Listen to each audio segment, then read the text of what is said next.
સ્વચ્છ વડોદરા સુંદર વડોદરાના સૂત્ર સાથે પાલિકા દ્વારા વિવિધ કાર્યક્રમો કરવામાં આવી રહ્યા છે, તો બીજી તરફ વાઘોડિયા રોડ ઉપર આવેલી ઇન્દ્રપુરી સોસાયટીમાં ડોર ટુ ડોર કચરા કલેક્શનની ગાડીઓ કચરો લેવા નહીં આવતા સ્થાનિકોએ રોષે ભરાઈ તંત્ર સામે આક્રોશ વ્યક્ત કર્યો હતો.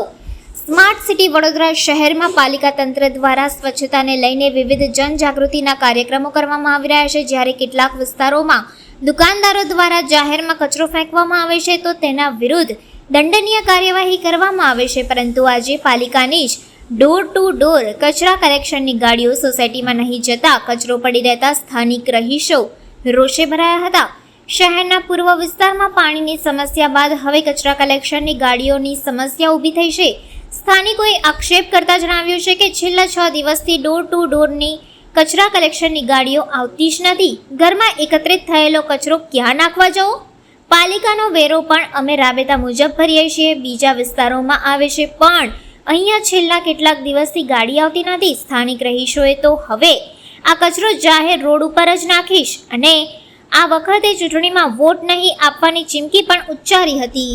આ વાઘોડિયા રોડનો ઇન્દ્રપુરી વિસ્તાર છે, જે બાપોદ જકાત નાકાથી બિલકુલ નજીક પડે છે અને પહેલી જ એવી સોસાયટી છે કે જે સૌથી મોટી સોસાયટી છે, 112 મકાનોની. શું કરીએ અહીંયા? શું સમસ્યા છે અહીંયા? સમસ્યા વર્ષોથી છે એવું કહીએ તો ચાલે, પણ હવે અમારી ધીરજ ખૂટી ગઈ એટલે હવે અમે મીડિયા સુધી અને અખબાર સુધી ગયા છીએ કે અહીંયા આગળ ગાડી મોકલવાના એટલા ધાંધિયા ચાલે છે.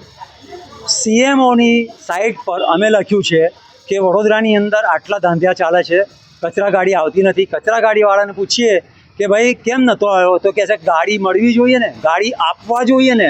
તો ગાડી આપવા જોઈએ ને ગાડી મળવી જોઈએ, એ પ્રશ્ન કોનો છે મને નથી સમજાતો.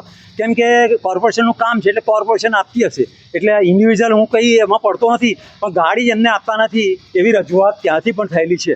તો હવે આ કચરાનું કોણ કરે છે, વ્યવસ્થાપન કોણ કરે છે કે જેને અમે મળીએ?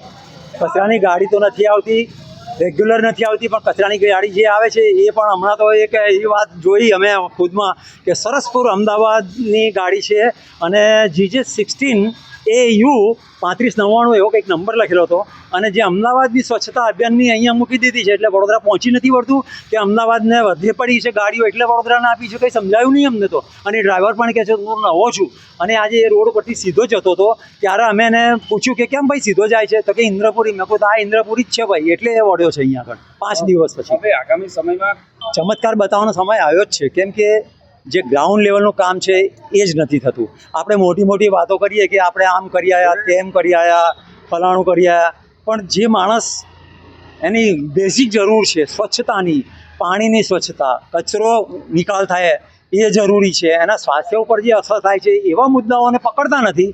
અને કઈ બહુ મુદ્દામાં હવાઓમાં મુદ્દા પકડાયા છે કે જેથી જનતા પણ નારાજ જ છે કે જેને જનતાની જરૂર છે એ મુદ્દા પકડો. હવે જો કચરાની ગાડી નહીં આવે તો શું થશે? કચરાની ગાડી નહીં આવે તો મારી પાછળ ઊભેલા બધાએ એક વખત કહી ચૂક્યા છે કે અમે રોડ ઉપર કચરો નાખવા જઈશું.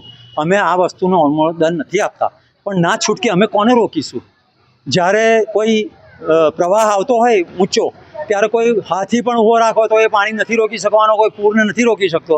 તો અહીંયા જનતા જનાર્દન જ્યારે એવો નિર્ણય કરશે કે અમે બહાર નાખીશું તો બીજું કોઈ કશું નથી કરી શકવાનું. એમને અમારું રોકવાનું કામ નથી, અને એમના ગુસ્સાને અમારી ઉપર ઠાલવવા માટે અમે કોઈ અવકાશ નહીં આપીએ. પછી કોર્પોરેશન એને જોવું પડશે કે આ ગુસ્સો એમણે ઠાલવે છે. મારું નામ હરીશ શુક્લ છે.